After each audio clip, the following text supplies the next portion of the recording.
अस्सलाम वालेकुम नाज़रीन, प्रोग्राम लास्ट आवर में मैं हूं महरीन सप्तैन, आपको खुशामदीद कहेंगे। नैब की ज़ीरो टॉलरेंस पे आज हम बात करेंगे।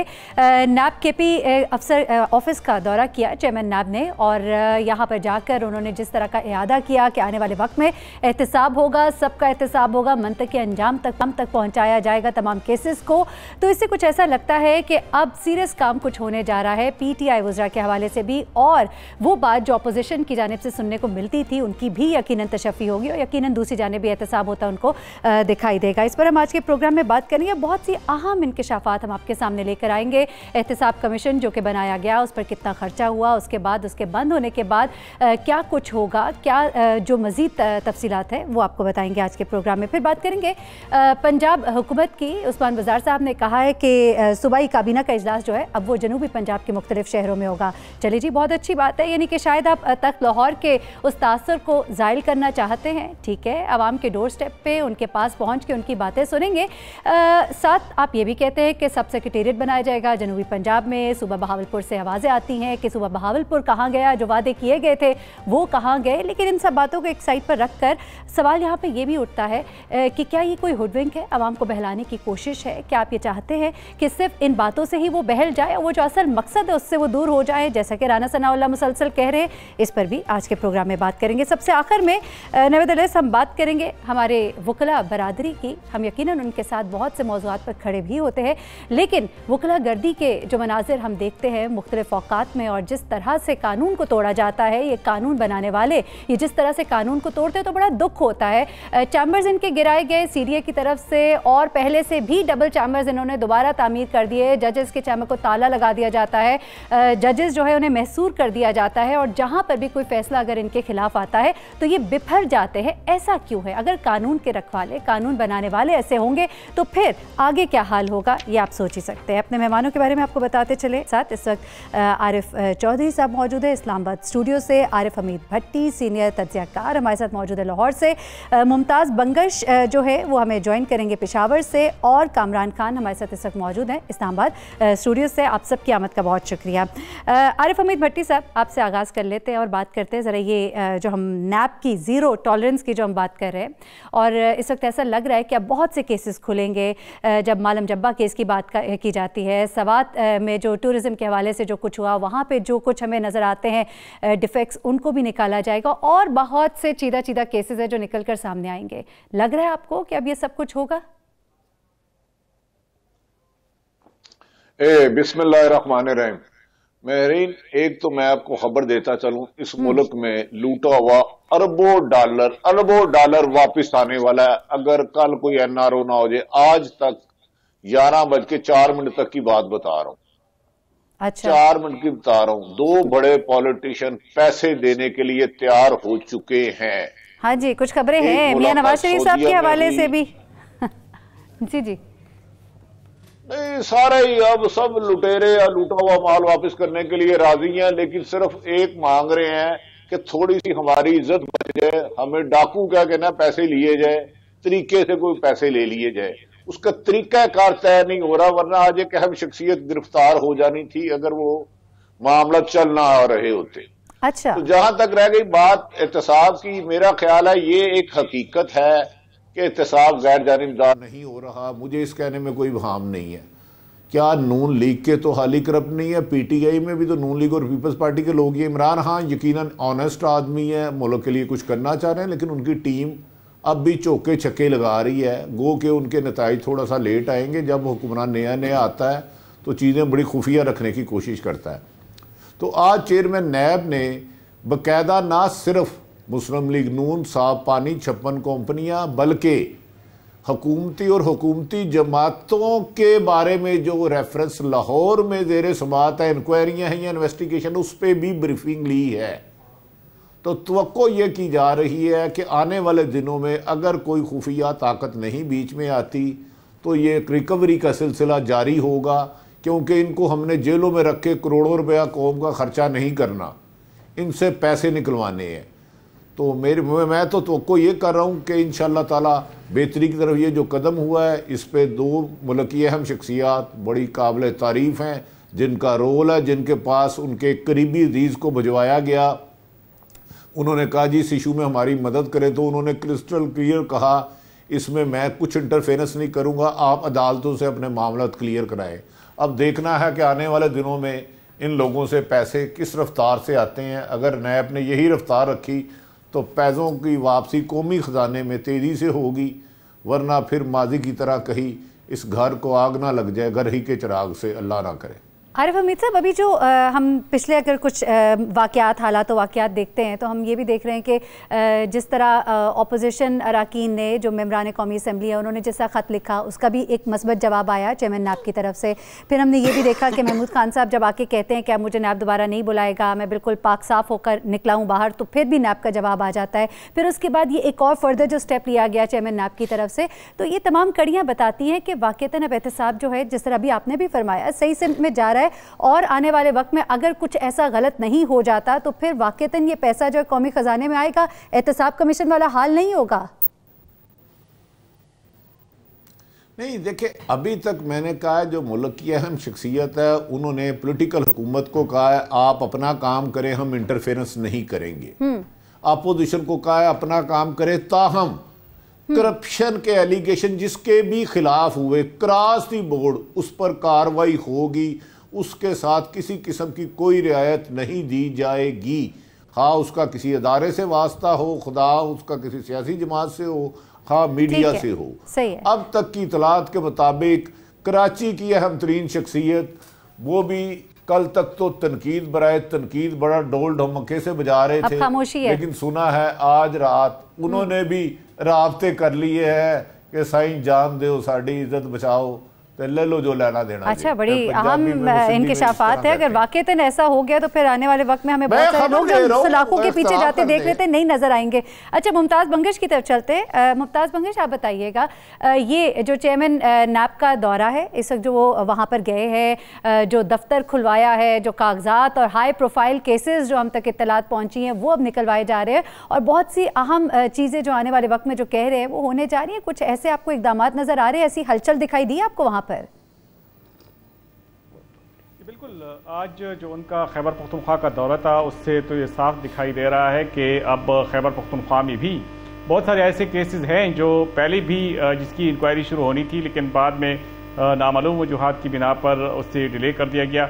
अब ये तासुर दिया जा रहा है कि किसी एक ख़ास पार्टी या किसी एक शख्सियत के खिलाफ नेब नहीं है, बल्कि वो तमाम लोग जो करप्शन में इन्वॉल्व हैं उनके खिलाफ कार्रवाई की जाएगी। उन्होंने ख़ास तौर पर ये हवाला दिया है कि जो भी मेगा करप्शन के केसेस हैं उनको अब अलमारियों में और फाइलों में नहीं बल्कि उनको मंजर आम पर लाया जाएगा और उनके खिलाफ इंक्वायरी शुरू की जाएंगी।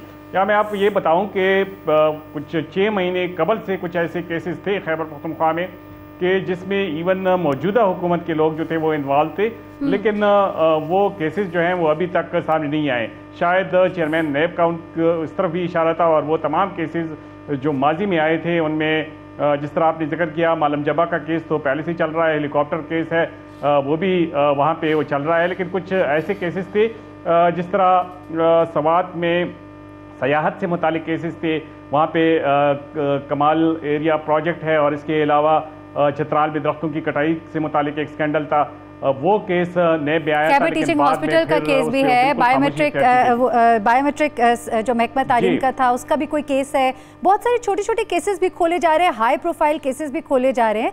तो यहाँ पर अब कोई सीरियस एक्टिविटी होती है आपको यानी कि दिखाई दे रही है ना? बिल्कुल सीरियस न सिर्फ एक्टिविटी है बल्कि गुज़श्ता दिनों जब चीफ मिनिस्टर वहाँ पे गए तो वहाँ पे हाजिरी के बाद उन्होंने ये कहा कि उन्हें क्लीन चिट दी गई है, जिसके फ़ौरन बाद चेयरमैन नैब ने यह कहा कि उन्हें क्लीन चिट नहीं दी गई है और ये केस बकाया तौर पर शुरू है। और आज जब चीफ मिनिस्टर से इस किस्म की बात पूछी गई तो उसने बिल्कुल खामोशी इख्तियार की और उसने ये कहा कि अगर वो कुछ बोलेंगे तो उसके लिए मसला क्रिएट हो सकता है। तो इसका मतलब यह है कि सबको ये अंदाजा है कि बिला तफरीक अब सबके खिलाफ इक्वल और एक ही। मुमताज़ बंगश, आप केपी की सूरत-ए-हाल पे बड़ी गहरी नज़र रखे हुए हैं, आपको इस वक्त जो आपकी अपनी इत्तलात है उनके मुताबिक कोई हाई प्रोफाइल इस वक्त पकड़ धकड़ होने वाली है? कोई ऐसी शख्सियत, कोई ऐसा केस जिसके हवाले से कोई ख़ास पेशरफ्त होती दिखाई दे रही है यहाँ पर?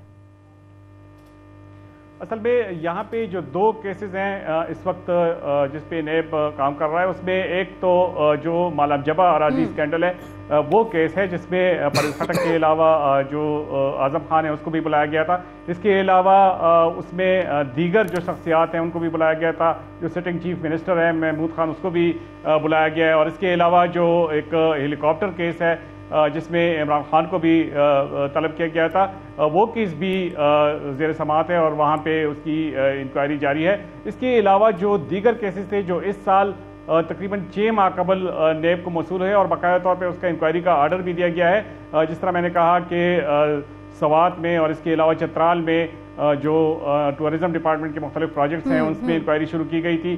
वो इंक्वायरी तो आगे नहीं जा सकी, लेकिन अब लगता यह है कि वो इंक्वायरी, वो फाइलें दोबारा खुलने वाली हैं। इसके अलावा पेशावर हाई कोर्ट ने हाल ही में और इन्हीं केसेस के हवाले से तहकीकात की मंजूरी भी दे दी गई है, यानी कि अब जो प्रोसेस है वो अब आगे जाता दिखाई दे रहा है।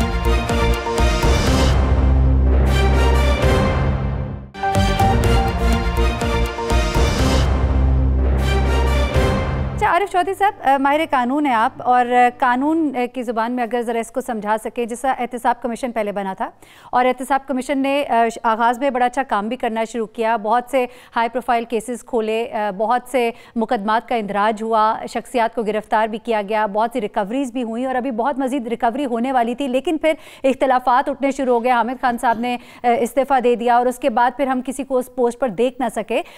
उसका जो अंजाम हुआ वो अपनी जगह एक मतलब बड़ी दुखी दास्तान है, इतना खजाने का पैसा खर्च हुआ। उसके बाद नैब का भी एक तरह से शायद रास्ता रोका गया, अगर आप समझा सके, क्योंकि वहां पर एहतसाब कमीशन था मौजूद, उसके बाद जो बाकी की तहकीकात थी उसके लिए एक और इदारा मौजूद था। अब ऐसे में नैब ने जो एक स्टेप ले लिया है और अब इसके बाद जो वहां पर मौजूद इंक्वायरी के हवाले से दीगर इदारे मौजूद हैं, एहतसाब कमीशन तो ना रहा, अब नैब जो है इसको टेकअप करेगा और इसको अब कोई और नहीं देखेगा, यानी कि कौमी एहतसाब ब्यूरो ही अब जिम्मेदार होगा तमाम तर इन वाक़यात के हवाले से, इनकी तहकीकात के हवाले से। बात यह है कि बहुत अच्छी खबरें मेरे भाइयों ने सुनाई हैं, बड़ा दिल खुश हो रहा है। और एक चीज़ बड़ी क्लियर है कि जब जिस तरह की सिचुएशन अब हुकूमत वक्त की है, वो ये है कि आप यानी शीशे के घर में मौजूद हैं। अब चूँकि दो पॉलिटिकल पार्टीज़ जो मुल्क की बहुत यानी ताकतवर पॉलिटिकल पार्टीज़ हैं, वो आपने चैलेंज आपने उन्हें नहीं किया। इनफैक्ट जिस तरह की सिचुएशन बन गई उसमें वो चैलेंज हो गई और उसमें आप फ्रीक बन गए और फिर आपके वज़रा जो है उन्होंने क्रेडिट भी लेना शुरू कर दिया। तो सीधी सीधी जंग जो है वो अब ये है कि वो कहते हैं कि जी हम तो हमारे साथ तो जो हम तो डूबे हैं सनम, तुम क्यों भी नहीं डूबेंगे। अब ये नहीं है कि वो उनका भी कोई ये दिफा नहीं है कि वो बेगुनाह है, लेकिन उनका ये केस ज़रूर है कि जनाब अगर हमारे साथ हो रहा है तो आपके साथ भी हो।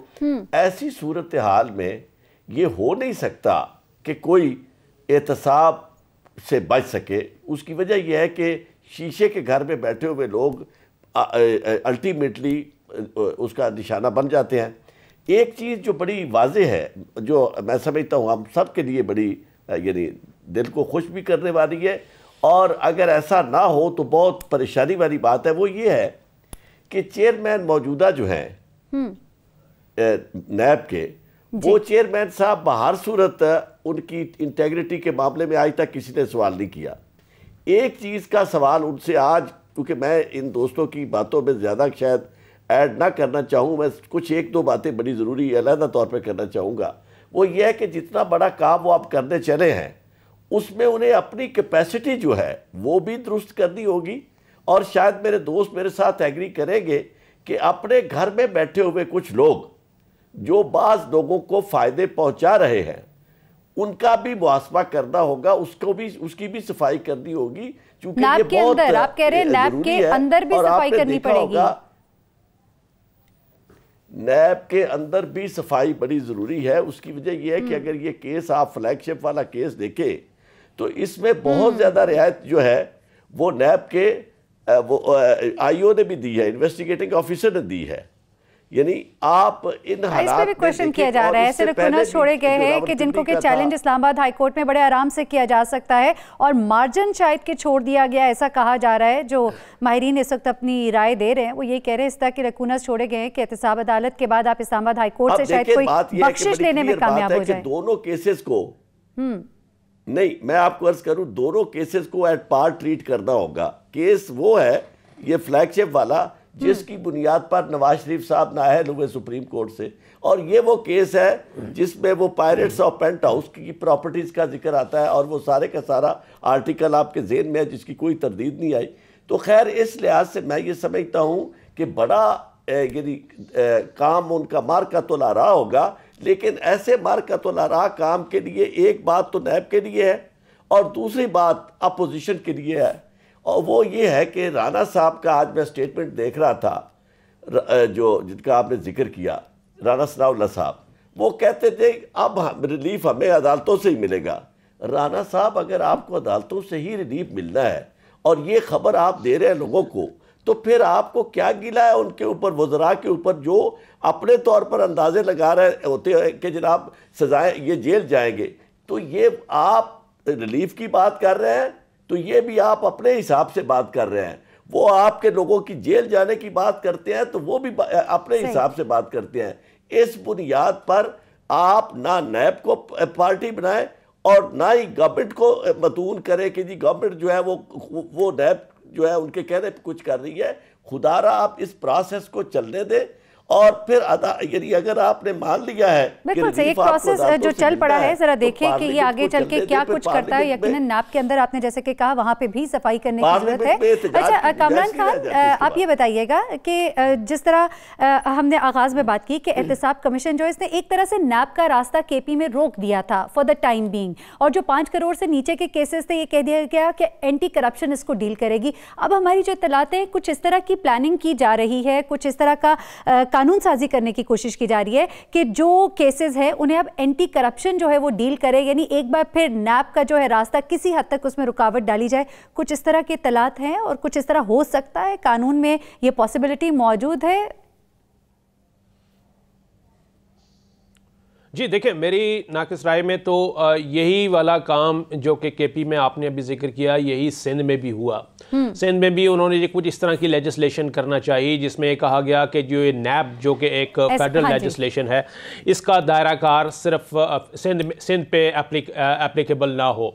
तो इस तरह की एफर्ट ज़रूर हुई हैं, लेकिन अभी भी, लेकिन देखिए इस वक्त भी मैं समझ रहा हूँ कि नैब की अभी रिसेंटली थोड़ी चेयरमैन नैब के रवैये से अब ऐसा लगता नहीं है कि ये सब मुमकिन हो पाएगा। जी बिल्कुल, मैं उसी तरफ जा रहा हूं कि अभी रिसेंटली बहुत से ऐसे केसेस हैं जो कि सिंध नैब के सिंध ने उनकी डायरेक्टरेट ने वहां पर रेफरेंस भी दायर करवाए हैं, उनके खिलाफ इंक्वायरीज भी इनिशिएट हुई हैं जिनमें आपके पीपल्स पार्टी के पॉलिटिशियंस हैं, जिसमें पाकिस्तान मुस्लिम लीग नून के भी शामिल हैं, ब्यूरोक्रेट्स भी हैं और कुछ इंडस्ट्रियलिस्ट भी हैं जिनके के बाकायदा नाम हैं, और एग्जीक्यूटिव बोर्ड का जो इजलास था नैब का उसके अंदर उसकी अप्रूवल हुई है। तो मेरा ख्याल है कि नैब का जो अपना उनके पास जो अथॉरिटी और जो मैंडेट उनको मिला हुआ है नैब ऑर्डिनेंस के तहत, नैब उसके ऊपर बिल्कुल अमल जो है वो कर रहा है। और जहाँ तक ये बात आती है कि जी एक खाली आजकल एक बड़ी टर्म चली हुई है मैरीन के, किसी को कहा जा रहा है कि एक वो लोग हैं जो कि नैब ज़दा हैं और एक वो लोग हैं जो नैब ज़ादे हैं। तो ये टर्म ये क्या कहा यह जा रहा है कि जो अपोजिशन वाले हैं नैबज़ादे कौन है, नाम लेंगे कामरान? नैबज़ादे कौन है? नैबज़दा नहीं, एक नैबज़ादे कौन है?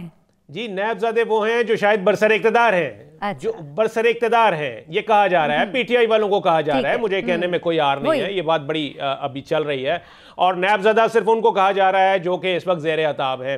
तो अच्छा, बल्कि मुमताज बंगर से भी जरा जान लेते हैं, क्योंकि ये जो आपने नैबज़ादे और नैबज़दा की बात की है मुमताज, एक तो अगर कोई खबर है आपके पास तो वो भी हमें दे दे, कोई नैबज़दा जो ज़ेरे अताब अनकरीब आने वाले कोई नाम है आपके सामने? वो जो अभी मैंने बात की कि कानून बनाने की कोई कोशिश की जा रही है एहतसाब के हवाले से कि वो एंटी करप्शन का इदारा यहाँ पर करे और नैब को फिर दोबारा सूबे में दाखिल ना होने दिया जाए, कुछ इस तरह की भी इत्तलात है आपके पास? जी बिल्कुल, आपकी बात 100% सही है। बिल्कुल ऐसी खबरें यहाँ पे गर्दिश कर रही हैं, बल्कि खबरें क्या हैं कि बाकायदा तौर पे एक कानून में तरमीम का फैसला भी किया गया है। और पहले जब एहतसाब कमीशन, जिस तरह आपने बताया, जब वो बनाया गया तो उसका असल मकसद यही था कि एक दफ़ा एहतसाब कमीशन एक इंक्वायरी शुरू करता तो फिर नैब उस सिलसिले में वो इंक्वायरी तब तक वो नहीं कर सकता था जब तक कि वो पाए तकमील तक नहीं पहुंचता था। अब ये वो हो रहा है कि एहतसाब कमीशन के खात्मे के बाद जो एंटी करप्शन इस्टेब्लिशमेंट है उसको अब ये पावर दिया जा रहा है, क्योंकि एहतसाब कमीशन के वक्त उससे 5 करोड़ से कम मालियत की जो लागत की जो करप्शन थी वो करते थे। अब जो है इनको ये इख्तियार दिया जा रहा है कि उससे ज़्यादा भी वो इंक्वायरीज कर सकते हैं। अब जो हाई प्रोफाइल केसेस हैं, ज़ाहिर है उसमें ज़्यादा करप्शन इन्वॉल्व होता है, तो वो हुकूमत अगर एंटी करप्शन के हवाले कर देगी तो एंटी करप्शन एक ऐसा इदारा है जो खैबर पख्तूनख्वा हुकूमत के अंडर काम कर रहा है। ये महज एक डायरेक्टरेट है जिसकी इतनी कैपेसिटी नहीं है, जिसकी इतनी मतलब जो ट्रैक रिकॉर्ड है उसको देखकर ये नहीं कहा जा सकता कि ये उस तरीके से जिस तरह नैब काम कर रहा है उस तरीके से इंडिपेंडेंटली ये कोई इन्वेस्टिगेशन कर सके या किसी को सजा दिलवा सके। कैपेसिटी अब जो कानून साजी, जी बिल्कुल, अब जो कानून साजी की जा रही है उसमें बाकायदा तौर पे उसको ये इख्तियारात दी जा रहे हैं कि नैब की तर्ज पे ये इंक्वायरी करे और उस सिलसिले में जो हाई प्रोफाइल केसेस हैं हुकूमत बजाय इसकी कि वो नैब के हवाले कर ले, वो एंटी करप्शन के हवाले कर देगी और हुकूमत फिर जिस तरह चाहेगी उस तरह से अपने लोगों को या तो निकलवा सकेगी या उनको सजा दिलवा सकेगी। वरना अगर एहतसाब कमीशन की बात की जाए तो उसमें उन्होंने एक मिनिस्टर को जो हाई प्रोफाइल केस था उसका केस वहाँ पे हो गया और ज़ियाउल्लाह अफरीदी जो वज़ीर मादनियात थे, उसके बाद न तो एहतसाब कमीशन ने इस तरह का काम किया और ना फिर एंटी करप्शन ने किसी के खिलाफ काम किया। आरिफ अमीर भट्टी साहब, आप इस पे कुछ कमेंट करना चाहेंगे? फिर हम ब्रेक पे जा रहे हैं कि ये जब भी हम बात कर रहे हैं कि इस तरह का कोई कानून ले आया जाए, किस कदर अंधेर नगरी है। हम अपने मामलात और अपने असूलों को, अपनी चीज़ों को ठीक करने के लिए हम कानून पे कानून लाते जाते हैं और असल चीज़ जो है वो बीच में से रह जाती है। चेयरमैन नैब की इस वक्त जो एक उनकी नीयत है और जिस तरह से वो कर रहे हैं, आपको लगता है कि ये कानून जो है ये सामने ला सकेंगे? कोई खबर आपके पास भी है तो दे दे। देखें, हज़ारों ख्वाहिशें ऐसी कि ख्वाहिश पे दम निकले, बड़े निकले मेरे अरमां फिर भी कम निकले। सॉरी, मेरा ख्याल है आपने आरिफ चोई साहब को मुखातिब किया था। सॉरी, मैं आरिफ हमीद साहब आपसे भी पूछ रही हूँ, आपसे बात कर रही हूँ। जी जी, हज़ारों ख्वाहिशें ऐसी कि हर ख्वाहिश पे दम निकले, बड़े अरमान निकले मेरे का लिए। ख्वाहिशें हो सकती हैं, हकीकत नहीं। ठीक है। अभी मेरे नहायत काबिल एहतराम आरिफ चोई साहब ने कहा था अच्छी खबरें, हम जर्नलिस्ट का काम होता है खबर देना। अगर कोई कल को इरादा बदल जाए इनका तो मुझे तो नहीं ना पता, क्योंकि मैं थानेदार और जज नहीं हूँ। लेकिन चोई साहब भी बड़े दूर अंदेश आदमी हैं, ये दूर बैठे इस उम्र में भी ना हमें आगे लगाते हैं। नैब के एक केस में बरी हुआ, उसके 2 बंदे अंडर ऑब्जर्वेशन है। अब सबसे ज्यादा स्क्रूटिंग नैब की में भी हो रही है। मैं चोई साहब की इस बात को 100% अपनी इंफॉर्मेशन बेस पे सेकंड करता हूं कि ये इस पे काम हो रहा है। दूसरा, पहले हमेशा एहतसाब में नहीं हुआ, कमीशन ज्यादा लिया गया। माजी में जब भी कभी बनाया, ख्वाब मुशर्रफ ने बनाया, उसने भी मुल्क को लूटने के लिए बनाया। काफ लीग को बुलाया, नवाज शरीफ ने सैफुर रहमान को बुलाया, नून लीग और पीपल्स पार्टी के 5 साल तो पूछो ही ना, खुटो लूटो कुटो फुटो तो नठो, ये पॉलिसी रही। अब कोशिश की जा रही है 2-3 अहम शख्सियात ने मिल के नैब को करप्शन के खिलाफ इस्तेमाल किया जाए, सियासी जमातें तोड़ने या जोड़ने के लिए ना इस्तेमाल किया जाए। अब इसमें किस हद तक कामयाबी होती है, जैसे कि इन्होंने बताया कि मौजूदा हुक्मरान भी कुछ शामिल हैं। आने वाले मेरा ख्याल है 15 दिन इसकी निशानदेही कर देंगे। नैब माजी की तरह चलेगा कि नैब करप्शन के खात्मे के लिए चलेगा। नैब में भी मेरा ख्याल है सफाई की ज़रूरत है। तो नैब में कुछ ऐसे लोग हैं जिनकी इन्वेस्टिगेशन हो तो डीजी नैब को 2-3 प्रेस कॉन्फ्रेंस करनी पड़ जाए, इतने पैसों की बरामदगी हो। ठीक है, चले ठीक है। आरिफ अमीर भट्टी, हम देखते हैं आने वाले दिन वाकई इंपॉर्टेंट है। अभी कार्रवाई हुई और अब इस तरह जिस तरह का रुख ले लिया है अब इस कार्रवाइयों ने, तो उसके बाद जो रिजल्ट्स आएंगे वो डिटर्मिन करेंगे कि वाकई नैब जो है अब सिर्फ करप्शन के खात्मे पर ही लगी हुई है कि नहीं। यहाँ पे ब्रेक लेते हैं, ब्रेक से जब वापस आएंगे तो रुख करेंगे जनूबी पंजाब का, बात करेंगे कि जनूबी पंजाब के हवाले से क्या सोच रखा है, जनूबी पंजाब के अलावा बहावलपुर सूबे के हवाले से भी क्या सोच है, और लोगों को सिर्फ क्या लॉलीपॉप दी जा रही है या लोगों को वाकई कोई खुशी की खबर भी सुनने को मिलेगी। इस पे बात करते हैं एक ब्रेक के बाद।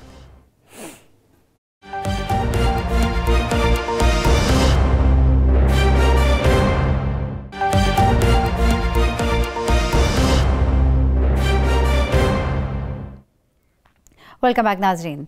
पंजाब हुकूमत ने पहली बार एक फ़ैसला किया जिसे कुछ हलकों में बड़ी पसंदीदगी की नज़र से देखा जा रहा है कि सूबाई काबीना का जो इजलास है वो जनूबी पंजाब के मुख्तलिफ शहरों में किया जाएगा। शायद उनका मकसद ये बताना भी है, जैसा कि उनके स्पोक्स पर्सन भी कहते हैं, कि आवाम के करीब जाकर उनसे मुखातिब होंगे, उनके डोर स्टेप पे पहुँचेंगे, वहाँ पहुँच कर उनके मसाइल सुनेंगे और उन्हें हल करेंगे। लेकिन इसमें बहुत सी बातें पोशीदा हैं। अगर आप वहाँ पहुँच कर मसाइल हल करेंगे तो उसके ऊपर जो अखराजात होंगे मुख्तलिफ इलाकों में जाके इजलास करना, जाहिर सी बात है TADA होता है, पूरा स्टाफ चाहता है, अखराजात बहुत सारे होते हैं, वो भी बढ़ जाएंगे, इसको तो मद्देनजर रखेंगे। लेकिन यहाँ पर अब बहुत से और सवालात उठते हैं, जिनमें एक राना सनाउल्लाह साहब का ये कहना कि रूल्स ऑफ बिजनेस के मुताबिक आप इस तरह नहीं कर सकते, आप सूबाई काबीना का इजलास मुख्तलिफ शहरों में नहीं कर सकते। लेकिन मियां नवाज शरीफ साहब तो करते रहे, हमने देखा पेशावर में, कराची में, मुख्तलिफ जगहों पर उनके इजलास होते रहे। तो ये सब फिर क्या है? सबसे पहले तो आरिफ चौधरी साहब, आप इसका बेहतर जवाब दे सकते हैं। रूल्स ऑफ बिजनेस इस पर क्या कहते हैं? क्या वाकईतन इस तरह का इजलास मुख्तलिफ शहरों में नहीं हो सकता? रूल्स बेसिकली सबजर्विएंट हैं लॉ के। कोई लॉ नहीं ऐसा जो प्रोहिबिट करता हो इस तरह की मीटिंग्स को। रूल्स जो हैं वो इसको यानी मेंटेन करने के लिए, रेगुलेट करने के लिए है। अगर कहीं वो समझे कि ये इजलास किसी और जगह करना है सूबे के अंदर, तो मैं नहीं समझता कि इसमें कोई बात हो।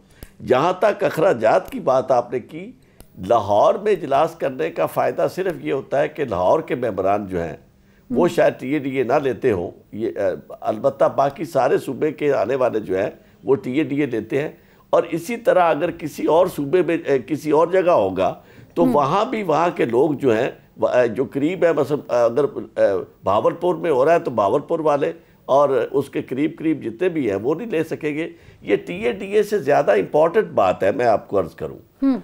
वजह यह है कि आप अगर इन यानी जो लोगों के सामने, मैंने एक चीज़ आपको मिसाल दे दूँ उसकी, मैं गया ऑस्ट्रेलिया, तो कैमरा में जो पार्लियामेंट थी वो पार्लियामेंट, उन्होंने पार्लियामेंट हाउस को नीचे बनाया हुआ है और यानी वो ज़ेर ज़मीन है। और उसका मकसद ये है लोगों को बताना कि जो रूलर है वो नीचे है और जिस पे वो हुकूमत कर रहा है वो ऊपर है। ये एक तासुर दिया जाता है। इसी तरह जो लोगों की कुर्बत की बात है, लोगों के मसाइल, यानी अगर आप जाते हैं तो यकीनन इससे फ़र्क ज़रूर पड़ता है कि जो एक तासुर मिलता है कि जी आप लोगों से दूर है, जी लाहौर में आते हैं, पॉजिटिव जेस्चर, लेकिन ये एक फ्रूटफुल जेस्चर भी होगा। इसका मकसद वाकई वही है जो ये बता रहे हैं। यकीनन देखिए, अभी तक तो हमें उनकी नीयत पे शक नहीं करना चाहिए। उसकी वजह ये कि एक तो मकसद ये भी हो सकता है कि चूंकि वो चाहते हैं कि ये डिक्लेयर किया उन्होंने नया सूबा, तो उस सूबे के हवाले से भी वो मैं समझता हूँ कि एक शुरुआत है। वहाँ वो सेक्रेटेरिएट भी कायम कर रहे हैं, वहाँ अभी से जाना शुरू करेंगे। तो मेरा ख्याल है कि वो अपनी नेक नीयती जाहिर कर रहे हैं। हमें इसमें कुछ ज़्यादा बदगुमानी नहीं होनी चाहिए। अच्छा ठीक, हमारे साथ अमजद खान हमारे रिपोर्टर है बहावलपुर से, वो भी मौजूद है। उनसे ऑन ग्राउंड्स क्या फैक्ट्स हैं, लोग क्या सोचते हैं और वहाँ पे क्या तैयारियां इस हवाले से, सब सेक्रेटेरिएट के हवाले से भी। अमजद, हमें बताइएगा कि अभी जो ये इजलास वहाँ पर होना है उस हवाले से कोई प्लानिंग तैयारी की जा रही है? और सब सेक्रेटेरिएट जो पहले जनूबी पंजाब की बात की जा रही थी, फिर ये भी मुतालबा आया कि नहीं ये बहावलपुर में होना चाहिए, और क्या सोच रखती है बहावलपुर इस हवाले से कि जनूबी पंजाब या सूबा बहावलपुर, क्या वहाँ पे इक़दामात, क्या नज़रियात वहाँ पर आप देखते हो? अच्छा, इसमें मैं आपको बताऊं कि लोग हैं, इस खित्ते के लोग हैं, वो तो हमेशा उन्होंने डिमांड की है बहावलपुर सूबे की बहाली की। क्योंकि तारीख के हवाले से अगर मैं बात करूँ ना, थोड़ी सी आपको बताता चलूँ कि क़याम पाकिस्तान के बाद ये स्टेट ऑफ बहावलपुर जो है ये एक स्टेट थी और ये पाकिस्तान के साथ इसका इलाक़ हुआ, पाकिस्तान के साथ इसका इलाक़ हुआ।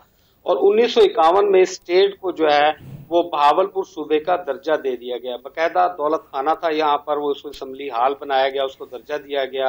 और साबिक गवर्नर जो मखदूम अहमद महमूद हैं, इसके वालिद जो हैं हसन महमूद, वो सूबा बहावलपुर के जो है पहले वजीर आला थे यहाँ पर। और इसी तरीके से चौधरी बरकत अली जो थे वो स्पीकर थे।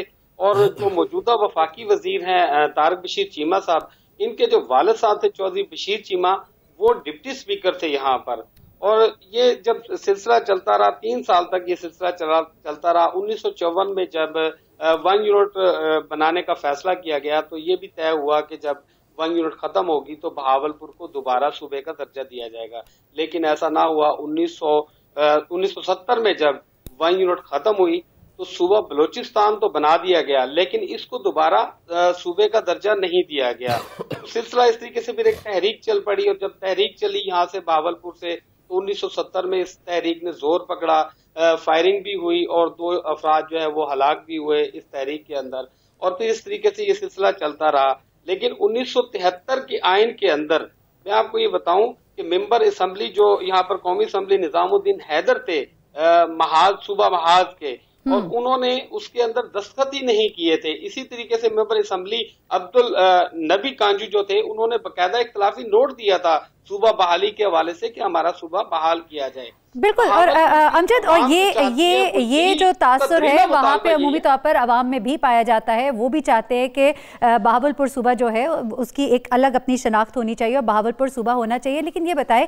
इस वक्त तो उस तरफ तो हम जाते हुए कोई इकदाम देख नहीं रहे। बज़ाहिर 2/3 की कभी बात कर दी जाती है, कभी कुछ और इश्यूज होते हैं। इस तरह की कोई मामलात यहाँ नजर नहीं आ रहे, बल्कि ये है कि जब 29 तारीख को यहाँ पर इजलास तय किया गया है, और वो भी एक इस्लामी यूनिवर्सिटी के अंदर कॉन्फ्रेंस रूम में जो है वो पंजाब की काबीना का इजलास होगा। वहां पर सुबह 10 बजे वो इजलास होगा और तकरीबन 1 बजे जो इजलास खत्म होगा उसके बाद मुख्तलिफ स्टेक होल्डर से मुलाकातें होंगी, चैम्बर ऑफ कॉमर्स के साथ भी उनकी मुलाकातें होंगी। लेकिन यहाँ के जो लोग हैं वो इस तैयारी में भी हैं कि जब वजीर आला साहब आएंगे तो वो इस सूबे की बहाली का जो है मुतालबा करेंगे, और शायद वो एहतजाज पर भी। शहबाज गिल साहब ने तो कहा है ना कि लोगों से भी शायद मिलेंगे, लोगों से भी कोई इंटरेक्शन होगा, आवाम के करीब पहुंच के बात करेंगे। तो कोई इस तरह की भी तैयारियां हैं कि आम लोगों के लिए भी शायद दरवाजे खोल दिए जाएंगे, लोग भी आएंगे? स्टेक होल्डर्स बड़े बड़े तो होंगे, छोटे छोटे स्टेक होल्डर्स भी होंगे क्या? नहीं, इसी वजह से तो उन्होंने, देखे सर्किट हाउस एक बहुत बड़ा यहाँ पर है, वहां पर हमेशा जब वजीर आला पंजाब पहले भी आते रहे हैं, वहां पर मीटिंग्स होती रही, कारकुनान से भी मिलते रहे हैं। वो एक अच्छी प्लेस है, वहां पर आम लोगों से मिला जा सकता है। ब्रेक लेते हैं, ब्रेक से वापस आएंगे तो कुछ बात करेंगे हमारे वकील बरादरी जो है, वकला बरादरी की हम बात करते हैं ब्रेक के बाद।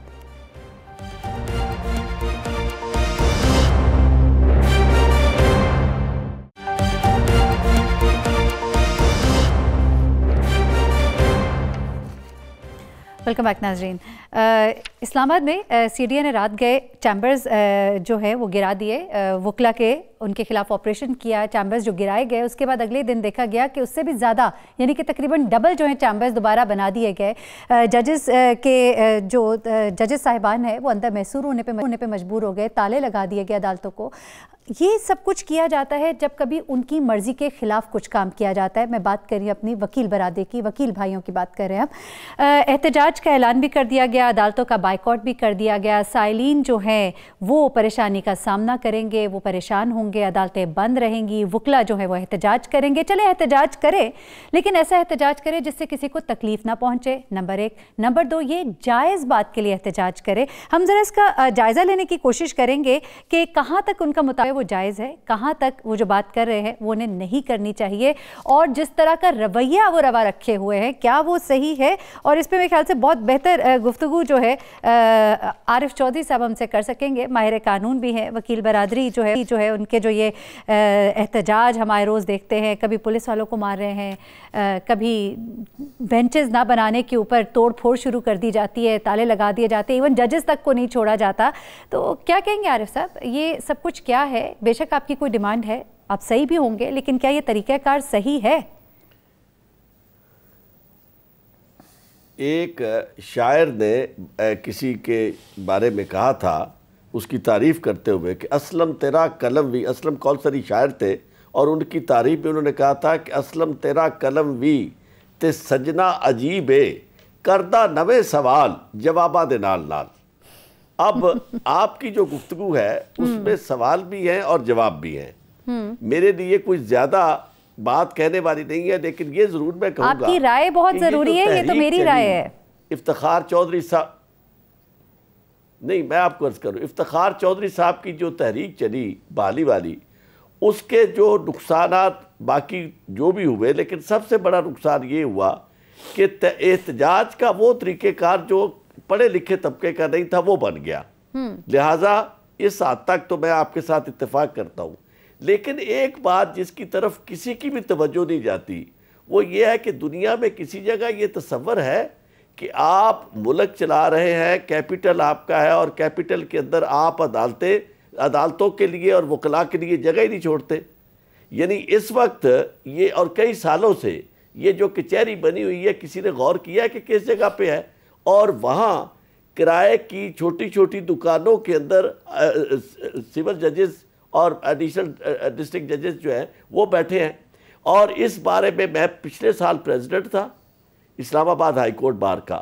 सारा साल मैंने उस वक्त की गवर्नमेंट जो थी उनके सामने ये बात रखी और उन्हें मैंने कहा कि आपके PC1 मंजूर किया हुआ है, जगह मखसूस की हुई है, आप काइंडली ये करें कि इसको वहाँ शिफ्ट किया जाए। वकला के चेंबर भी वहाँ हम बनाने के लिए तैयार है अपनी मदद आपके तहत, लेकिन कम अज कम गवर्नमेंट इनिशिएटिव तो ले। तो क्या मसला क्या है? गवर्नमेंट का है, हम तो अपने चेंबर बना सकते हैं ना। हमीद साहब, ये इन्होंने कहा, वक्ता ने कहा कि जी हम वो रोटेशन पॉलिसी फॉर जजेस के लिए हम डिमांड कर रहे थे, उस वजह से हमारे ये चैम्बर्स गिरा दिए गए। अब हम एहतजाज भी करें क्योंकि जो कमेटी बनाई गई उसकी जो सिफारिशात थी वो भी हमें पसंद नहीं। चलिए सारी बातें अपनी जगह। हमीद भट्टी साहब, आरिफ हमीद साहब, चीफ जस्टिस ने आके वादा किया था, मौजूदा चीफ जस्टिस कमेटी भी बनाई ना आरिफ चौधरी साहब, कमेटी भी बनाई, कमेटी की कुछ सिफारिशात थी, चले आपके कुछ तहफ्फुज़ात थे, आप उनको उस तरह से प्लेस। आरिफ हमीद साहब, आप क्या एग्री करते हैं इस बात से कि तंग आमद बदंग आमद कुछ नहीं बन पड़े तो फिर आप तोड़-फोड़ करें? वुकला, मैं अर्ज करने लगा, वुकला रीढ़ की हड्डी होते हैं। आरिफ चौधरी साहब ने बिल्कुल ठीक फरमाया, बदकिस्मती है। इफ्तिखार चौधरी का वाकया हुआ, उस वक्त एक ही यूनियन थी, मैं भी सदर था, हमारा भी उस बदकिस्मती में बड़ा रोल है चीफ जस्टिस की बहाली में। लेकिन नहायत अफसोस के साथ मुझे कहना पड़ा, इन वुकला से हम कानून सीखते हैं, हमें कोई पेचीदगी हो मैं इनसे पूछते हैं। एहतजाज हमेशा पुरअमन होता है, जो एहतजाज पुरतशद्दद हो, एहतजाज नहीं होता, वो क्राइम हो जाता है।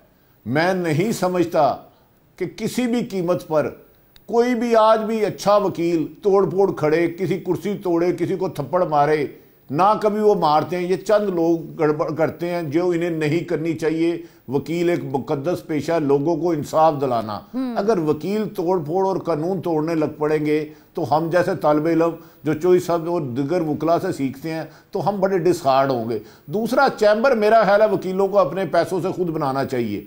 अब देखे ना, अगर मुझे तो मैं वकीलों को चैम्बर को वहाँ जगह भी चाहिए, अब तो फुटपाथ तक आ गए, वो पहले फुटपाथ से पीछे थे, अब सीडीए ने जब चैम्बर्स गिराए उन्होंने फुटपाथ के ऊपर भी चैम्बर्स बना दिए। का फर्ज है ना, हुकूमत और अदारों को अरबों रुपए दे रही है तो अदलिया पर भी पैसे लगाए। कम से कम जज साहिबान जहां बैठते हैं वो इज्जत वाली जगह हो, जायज जगह हो। जो वकील जज जिसने फैसला करना है वो ही जगह कब्जे की है, नजायज है, तो बिल्कुल वुकला एहतजाज में कामरान साहब तो वहां पर ही है, इस्लामाबाद में ही। और इस्लामाबाद में जो ये जगह है, कामरान खान साहब, ये वुकला के लिए अच्छी चीज नहीं है। ठीक है, ठीक है कामरान, सब गुस्ताखी ना समझे तो एहतजाज वुकला के लिए तोड़ फोड़ अच्छी चीज नहीं है। वुकला से हमें बेशक दुरुस्त फरमाया आपने कामरान। आप थोड़ा सा अगर समझा सके मुख्तसरन, वक्त प्रोग्राम का खत्म हो गया है, कि ये जिस जगह पे जिस तरह से इन्होंने चैम्बर्स गिराए बनाए, अब वहां पे क्या सिचुएशन है? जी, सिचुएशन अगर आज की आप बात कीजिए तो देखें, ये हुआ कि ये चंद दिन पहले सीडीए ने ये रात की तारीकी में ये चैम्बर्स जो हैं वो गिरा दिए थे। अगले दिन सुबह आए वकील तो उन्होंने देखा कि ये तो रात को ये वारदात पड़ गई है। सीडीए ने रात को इसलिए ये काम किया क्योंकि वो डरते हैं इन वकला से, सीडीए वाले हुकूमती एजेंसी है वो डरती है इनसे। लेकिन वकला जो हैं ये, अब इसलिए नहीं मैं कह रहा कि आरिफ चौधरी साहब मेरे साथ बैठे हुए हैं, मैं इसलिए कह रहा हूं कि वकला जो हैं ये कतई तौर पर सीडीए से या किसी हुकूमती एजेंसी से नहीं डरते। इन्होंने आज इन्हीं के सारे बार वालों ने अपने वो चैम्बर खुद से ही उसी जगह पर जहां पे डिमोलिश किए थे दोबारा कंस्ट्रक्ट करने शुरू कर दिए। चलिए अपनी मदद आपके प्रोग्राम का खत्म हो गया। कामरान खान साहब आपका सीडीए को जरूर इनका डर है, लेकिन इंडिया का बहुत शुक्रिया। आरिफ हमीद भट्टी साहब आपका भी बहुत शुक्रिया। इंशाल्लाह नाजरीन कल आपसे दोबारा मुलाकात होगी। मुझे मेहरीन सप्ताह इनको इजाजत दीजिएगा, अपनी दुआ में हमें भी याद रखिएगा, अपना बहुत ख्याल रखिएगा। अल्लाह हाफिज।